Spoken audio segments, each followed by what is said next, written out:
Morning mga bayan, latest update rito po sa Calax, Cavite, Laguna Expressway. Ito na po yung interchange mga bayan sa Silang Aguinaldo.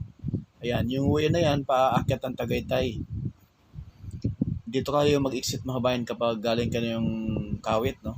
So itong kaharap sa ating kamera ngayon, ayan na po, kalusong na po yan doon sa Dasma. Ayan na po mga bayan, may isang lane na palang nailatag dito sa mismong interchange na konektado na po, no, sa mismong Aguinaldo Highway. So yung mga sasakyan na pakaliwa, paakyat ng Tagaytay, ayan po, kahit gabi sa pangalawang lane na bubuhusan nila ay may pasok pa rin sila dahil maganda nga ang panahon ngayon mga bayan, no, kaya kahit gabi banat sila pa.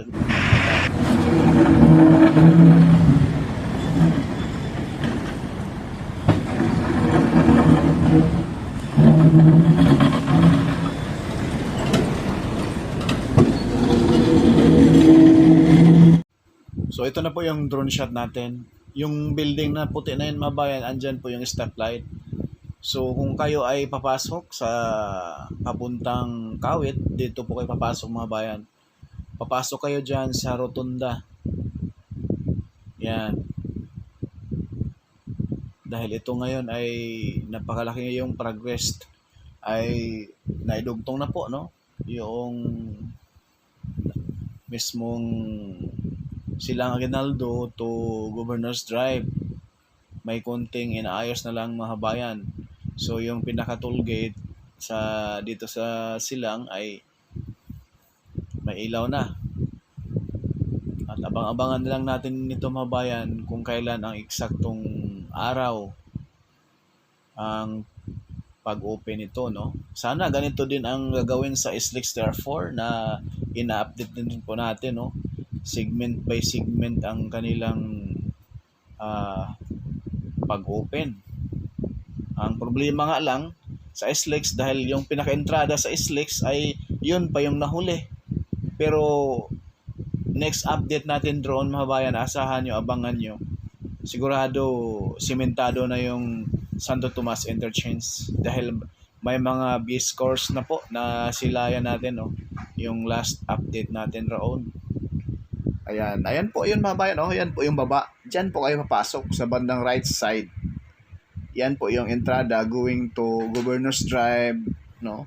Pero yung from Governor's Drive to Open Canal Interchange, medyo malaki pa ang trabaho mga kabayan. Baka abutin pa ng 2027, 2028. No? So ayan na po mga bayan, no? Yung mga sasakyan na yung kulay pula na sasakyan, yan ay papunta po yan ng Santa Rosa, Laguna, Mamplasan, Binyan to South Luzon Expressway na. Ito yung mabilis na biyahe. Walang traffic. Magka-traffic lang doon sa toll gate sa may Mamplasan.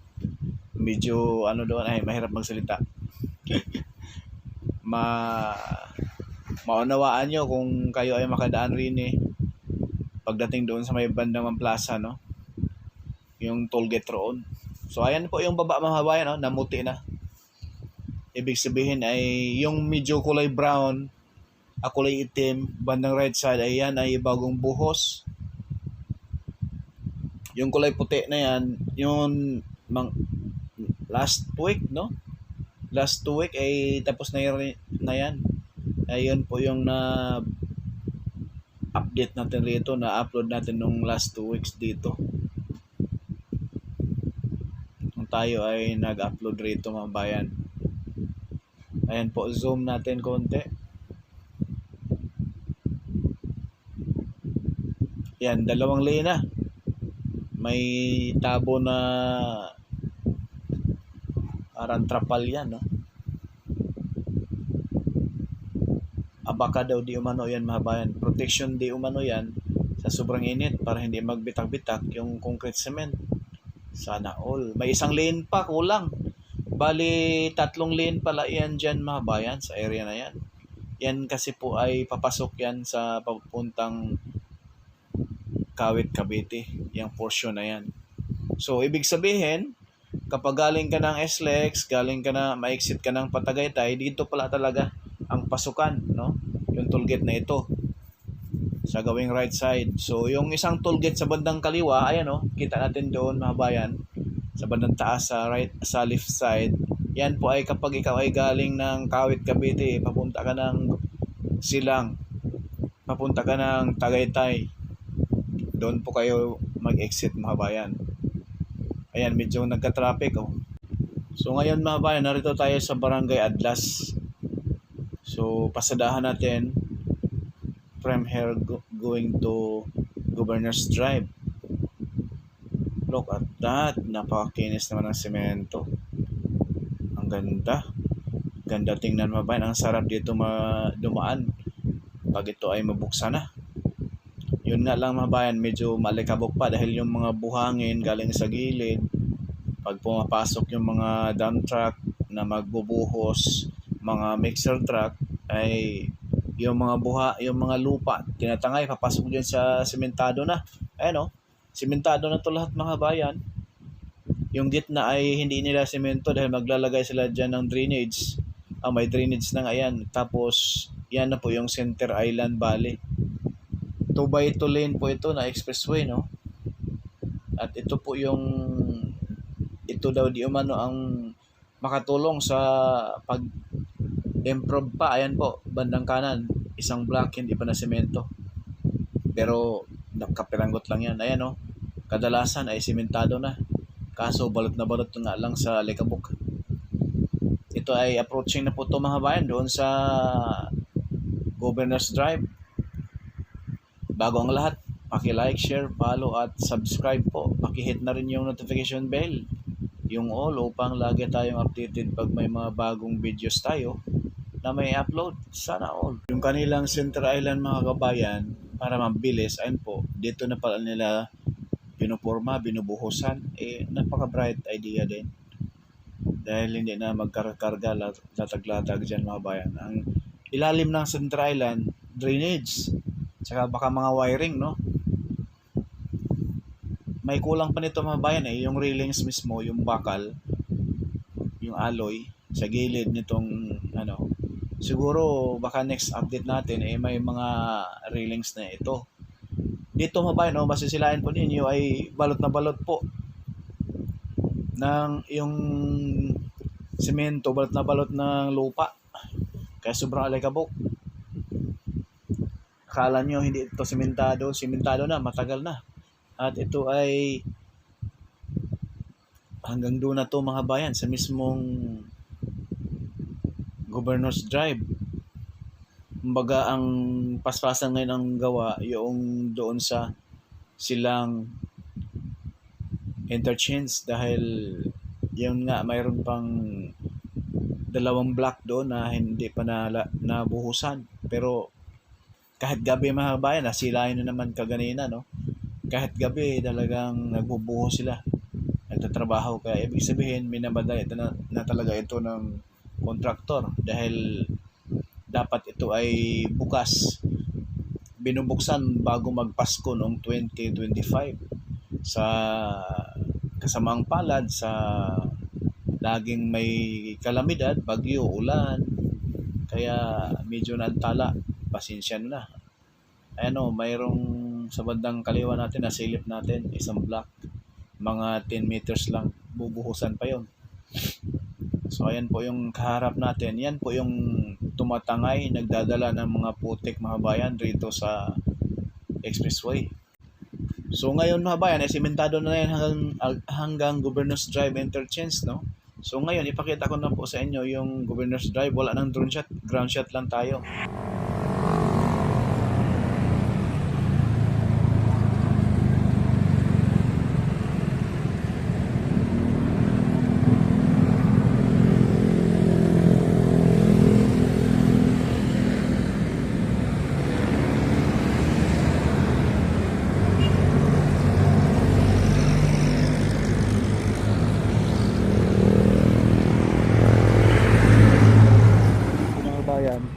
Yan na po yung mall dyan.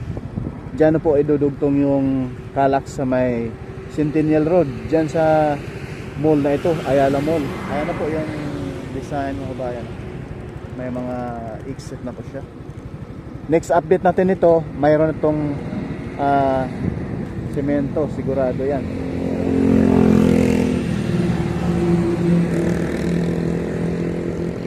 May base course na mga kabayan, no?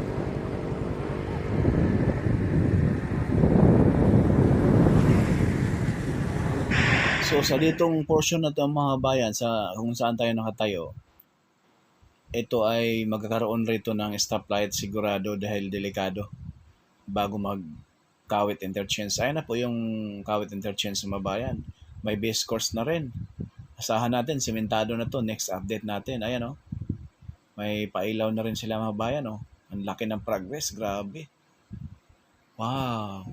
Sana all. Ito naman po yung aerial view natin mga bayan o. Yan, may bubong na. Sa unahan nito mga bayan, diyan po maghihiwalay ang magdudugtong lampas itong toll gate sa unahan.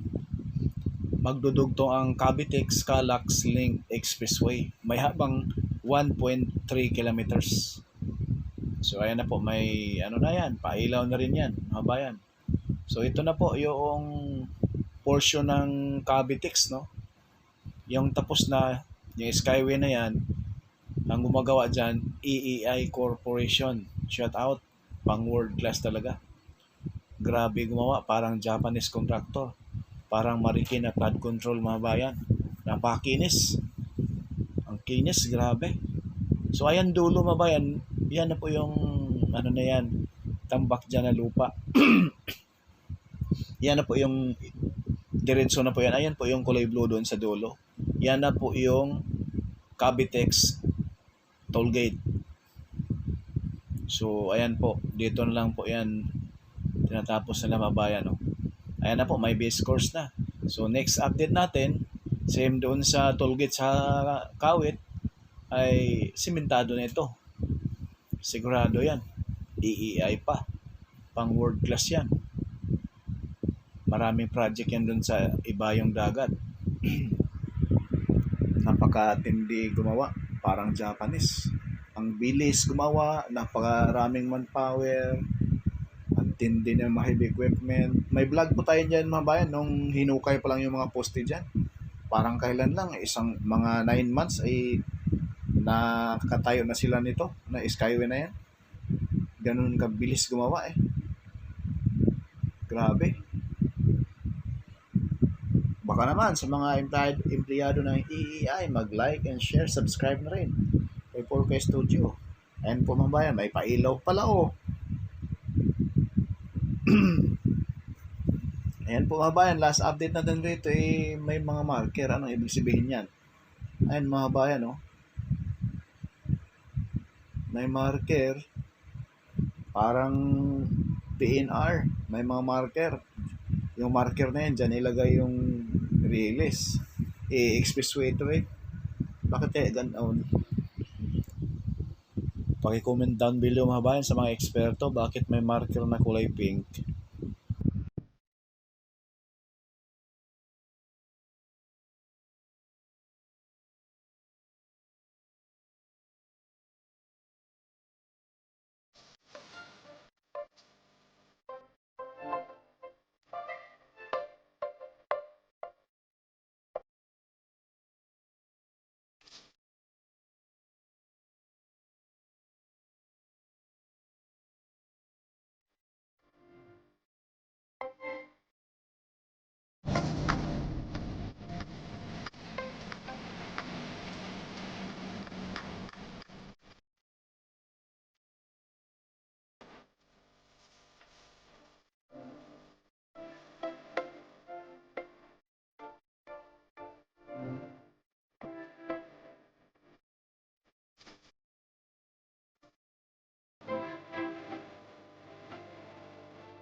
So hanggang dito lang muna mga kabayan yung ating update rito sa Calax Cavitex Link Expressway.